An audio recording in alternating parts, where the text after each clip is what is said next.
Hello dear students, स्वागत है आप सभी के एक बार फिर से आपके अपने यूट्यूब चैनल में। गाइस उम्मीद करते हैं आप सभी अच्छे होंगे। तो आज की सेशन में हम डिस्कस करने वाले हैं the force between two infinitely long current carrying wire which are placed at a some distance. Guys ठीक है, ये जो टॉपिक है this is from moving charges and magnetism. Guys ठीक है, बहुत इंपॉर्टेंट है। इसका डेरिवेशन जो है आपके बोर्ड में 5 मार्क्स का डायरेक्ट आता है और इसका रिजल्ट बहुत इंपॉर्टेंट है क्योंकि नीट और जेईई के अंदर डायरेक्ट इससे क्वेश्चन गाइस पूछे गए हैं और पूछे जाते हैं। ठीक है, तो चलिए स्टार्ट करते हैं विदाउट एनी डिले। तो हमने यहाँ पे डायग्राम आपके लिए ऑलरेडी बना रखा है। यहाँ पे मेरे पास वेरी लॉन्ग जो है दो करंट कैरिंग वायर है जिसपे करंट जो है I1 I2 सेम सेंस में हमने माना हुआ है and the separation between them is T. ठीक है, आप आर भी ले सकते हो, कोई बड़ी बात नहीं है। ठीक है, हमने यहाँ पे वायर्स के नाम रख दिए 1 और 2। क्लियर है? ओके गाइस, तो चलिए यहाँ पे समझते हैं। तो आपने already moving charges and magnetism के अंदर पढ़ रखा है स्टार्टिंग में ही और स्टेट एक्सपेरिमेंट की कोई करंट कैरिंग वायर जो होता है अपने अराउंड एक टाइप की क्या प्रोड्यूस करता है, मैग्नेटिक फील्ड जो है बनाता है। अगर आपने नहीं पढ़ रखा है तो बेटा इस वीडियो के डिस्क्रिप्शन में उन सारे वीडियोस के लिंक मिल जाएंगे, आप वॉच कर सकते हो। उसके बाद इस वीडियो में आएंगे तभी आपको डेरिवेशन समझ आएगा। ठीक है, तो मेरे पास यहाँ पे एक करंट कैरिंग वायर है और यहाँ पे दूसरा भी है। ठीक है, ये दोनों वायर्स जो है अपनी खुद की जो है मैग्नेटिक फील्ड अपने अराउंड में क्या करेंगे, प्रोड्यूस करेंगे बेटा। और यहाँ पे जो कंसेंट्रिक सर्कल बनेगी ये सब चीजें आपको डिस्कस किया हुआ है। ठीक है, तो फिलहाल यहाँ पे देखते हैं बेटा फर्स्ट वायर की वजह से, अगर फर्स्ट वायर की वजह से सेकंड वायर के रीजन में मैग्नेटिक फील्ड देखोगे तो ध्यान से देखो बेटा, Maxwell's right hand thumb rule है ना। तो थंब किसको दिखाता है, डायरेक्शन ऑफ करंट को। जिधर हमारी फिंगर्स कर्ल करती हैं उधर जो है डायरेक्शन ऑफ मैग्नेटिक फील्ड होती है। ठीक है, तो फर्स्ट की वजह से सेकंड वाले के रीजन में जो मैग्नेटिक फील्ड आएगी that would be inside. Guys ठीक है, इसको मैं V1 नाम दूंगा।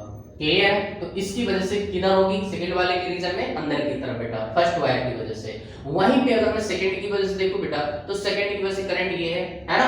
तो सेकंड की वजह से फर्स्ट वाले वायर के रीजन में जो मैग्नेटिक फील्ड होंगे वो किधर होंगे बेटा, बाहर की तरफ होंगे। तो मैं यहाँ पे बना दूंगा ऐसे डॉट। ठीक है, बाहर के लिए हम डॉट यूज करते हैं, अंदर के लिए क्रॉस यूज करते हैं बेटा। ठीक है, क्लियर है? अब यहाँ पे नेक्स्ट चीज देख लेते हैं बेटा, इन दोनों वायर्स पे एक दूसरे की वजह से फोर्स कितना लगेगा बेटा। ठीक है, तो पहले फर्स्ट वायर पे चेक करते हैं बेटा। तो फर्स्ट वायर पे आप फोर्स निकाल सकते हो। देखो फ्लेमिंग्स लेफ्ट हैंड रूल भी आप यूज कर सकते हो, उससे बेटर है मैं आपको सिखाया हूं क्या, राइट हैंड पाम रूल सबसे बेस्ट बेटा। ठीक है, तो डायरेक्शन ऑफ करंट क्या बताएगा, थंब बताएगा। और आपकी जो फिंगर्स है बेटा that will give direction of magnetic field, और जो पाम ऑफ द नॉर्मल होगा ये आपको फोर्स की डायरेक्शन बताएगा। ठीक है, तो यहाँ पे बेटा ध्यान से देखो, करंट किधर जा रहा है, ऊपर। मैग्नेटिक फील्ड किधर है, बाहर। फोर्स किधर लगेगा, इधर।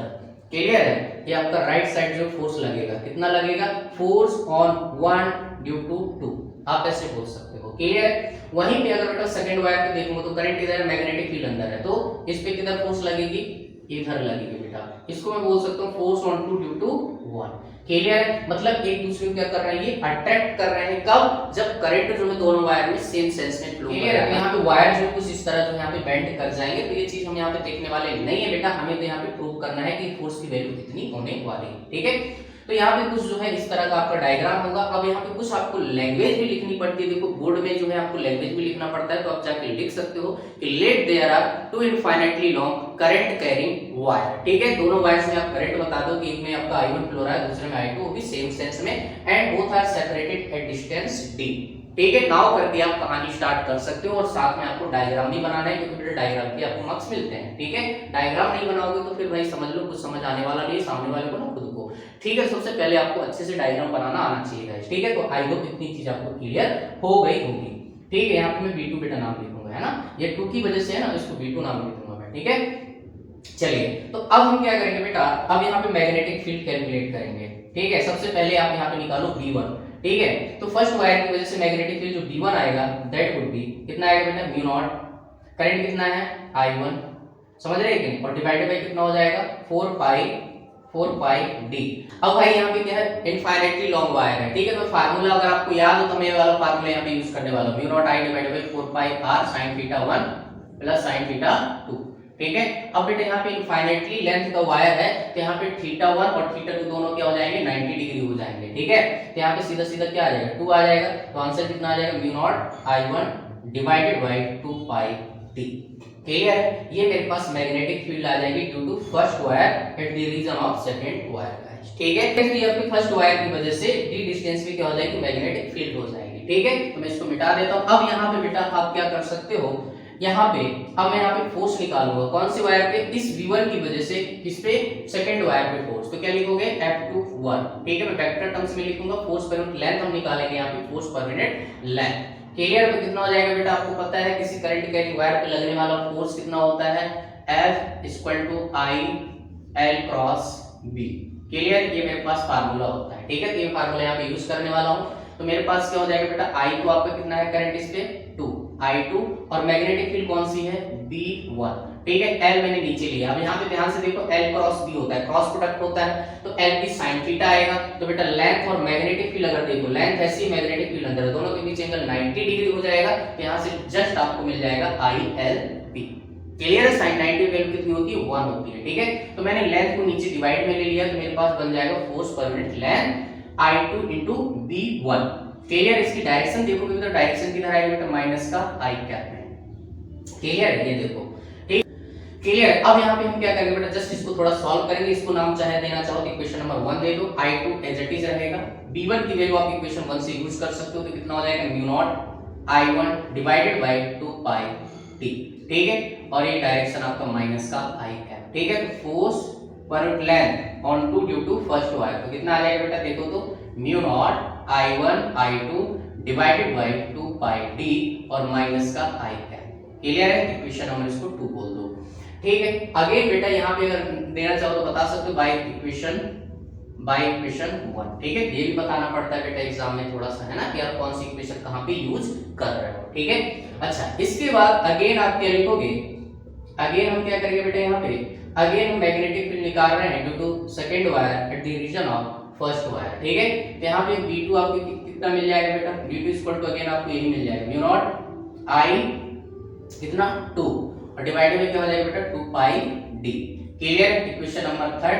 अब अगेन आप फोर्स लिखोगे, force on first wire due to 2 और ये भी पर यूनिट लेंथ निकालेगा बेटा, ठीक है। यहाँ पे कितना हो जाएगा B2 I1। इस पे लगने वाला फोर्स क्या होगा बेटा, इसका करंट I1 और इसके रीजन में जो मैग्नेटिक फील्ड है दैट इज B2। तो आप ये लिख दो, डायरेक्शन क्या है बेटा, इसकी डायरेक्शन लिखोगे तो प्लस का I कैप। क्लियर है? अब यहाँ पे वैल्यू पुट कर दो बेटा BT की इक्वेशन 3 से, तो मेरे पास क्या आ जाएगा mu not I2 divided by 2 pi d into I1 और डायरेक्शन क्या होगी बेटा प्लस का I कैप, ठीक है। मेरे पास यहाँ पे जो फोर्स आ जाएगा फाइनल दैट इज, तो मेरे पास गाइस यहाँ पे जो फोर्स आएगा that is F12 divided by L equal to कितना हो जाएगा mu naught I1 I2 divided by 2 pi d और ये क्या हो जाएगा बेटा प्लस का I कैप, ठीक है। मेरे पास एक वैल्यू यहाँ से मिल जाएगी फोर्स की। क्लियर? इक्वेशन मेरा बन जाएगा बेटा कितना, ये 2 है, ये 3 और ये 4। क्लियर? तो ध्यान से देखो बेटा 2 और 4 है ना, मैग्नीट्यूड वाइज अगर चेक करो, सिर्फ डायरेक्शन क्या एक दूसरे की अपोजिट है, बाकी मैग्नीट्यूड वाइज अगर चेक करोगे तो आपको रिजल्ट जो है एक जैसा नजर आ रहा होगा। क्लियर है? मींस आप कह सकते हो कि F21 का magnitude equal to F12। Clear? Magnitude wise बराबर है और डायरेक्शन वाइज एक दूसरे के बेटा ये अपोजिट है। बात समझ आ रही? मतलब ये न्यूटन के कौन से लॉ को फॉलो कर रहा है, थर्ड लॉ को, एक्शन रिएक्शन पेयर बना रहे हैं। अब इस पर्टिकुलर केस में ये दोनों वायर एक दूसरे को क्या कर रहे हैं बेटा, अट्रैक्ट कर रहे हैं। जब करंट जो होता है सेम सेंस में फ्लो करता है तो उस केस में ये वायर एक दूसरे को अट्रैक्ट करते हैं। अगर अपोजिट सेंस में होता तो उसमें एक दूसरे को क्या करते हैं बेटा, रिपल करते हैं, ठीक है। तो आई होप गाइस ये चीज आपको अच्छे से समझ आई होगी। ये था इसका छोटा सा डेरिवेशन, कोई बड़ी बात नहीं है। अभी 5 मार्क्स का सोच रहे हो सर कैसे पूछ लिया जाता है, तो बेटा यहाँ पे थोड़ा सा आपको लैंग्वेज भी लिखनी पड़ेगी, है ना।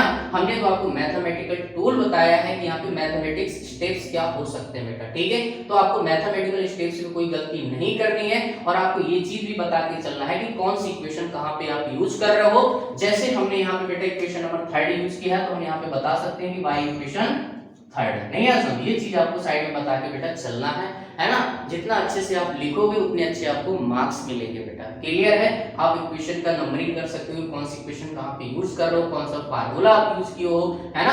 आप ये चीज सब बता सकते हो। ओके गाइस, तो ये थी सारी information about force between to infinitely long current carrying wire और ये था इसका डेरिवेशन बेटा, ठीक है। इसका रिजल्ट बहुत इंपॉर्टेंट है, ठीक है। रिजल्ट जो है डायरेक्ट आपको याद होना चाहिए, फोर्स पर unit length that is given as mu naught I1 I2 divided by 2 pi d where d is the separation between the wires. Clear है? और यहाँ पे I1 I2 जो है इन दोनों वायर से फ्लो होने वाला करंट है भाई, ठीक है। तो मैग्नीट्यूड वाइज जो है दोनों के सेम रहेगा, डायरेक्शन जो है जस्ट आपकी अपोजिट हो जाएगी, सेम सेंस में हो चाहे अपोजिट सेंस में करंट आपका फ्लो कर रहा होगा, ठीक है। तो गाइस आई होप ये चीज आपको समझ आई होगी, डेरिवेशन आपको अच्छे से क्लियर हो गया होगा। ठीक है, तो चलिए फिर मिलते हैं आपको नेक्स्ट वीडियो। तब तक के लिए thank you, good luck to. Video अच्छा लगे तो लाइक कर देना, चैनल को सब्सक्राइब जरूर कर देना, ताकि सारे डेरिवेशन, सारे पीवाई के जो भी हम यहाँ पे कंटेंट प्रोवाइड करते हैं आप तक पहुंच सकें। Okay, thank you for watching this video.